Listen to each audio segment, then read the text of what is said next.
Institucionet që duhet të ishin të pavarura, tani po përdoren për të sabotuar të gjitha projektet madhore të kryeqytetit. Se ne do të tregojmë edhe kallëzime penale edhe për këtë ministër, edhe për secilin ministër edhe secili person që provon në mënyrë jo ligjore me ndal zhvillimin e kryeqytetit. Argumentat kanë qenë pothuajse pa përjashtim në anën tonë. Sot këtu në sheshin George Bush përballemi edhe me një ndërhyrje të palegjshme të qeverisë qendrore, e cila ka ndaluar për herë të dytë punimet për projektin që do të transformojë këtë pjesë të kryeqytetit.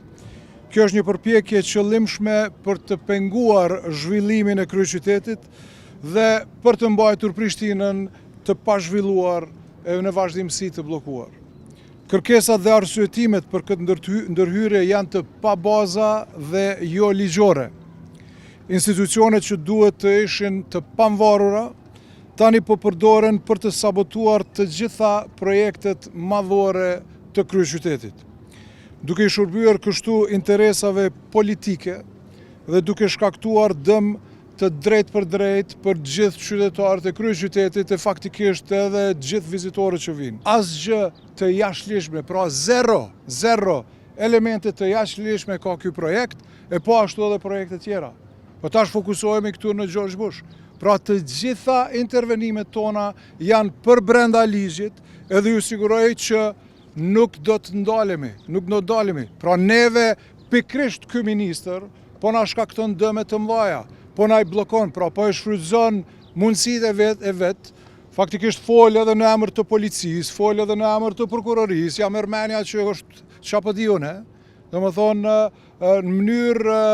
mënyrë më të keqe, më negative të mundshme mundohet me përdor pushtetin për me bë bllokadë kryeqytetit. Se ne do të tregojmë edhe kallëzime penale edhe për këtë ministër, edhe për secilin ministër edhe secili person që provon në mënyrë jo ligjore me ndal zhvillimin e kryeqytetit. Prandaj ne do të vazhdojmë me punime. I gjithë projekti është i përqendruar pikërisht në shtimin e vlerave edhe të ndërtesave që kanë vlera arkitektonike për qytetin e Prishtinës, dhe i gjithë orientimi prej fillimit i këtij projekti ka qenë për ta ndihmuar dhe për të nxjerrë ato kvalitetet e atyre ndërtesave.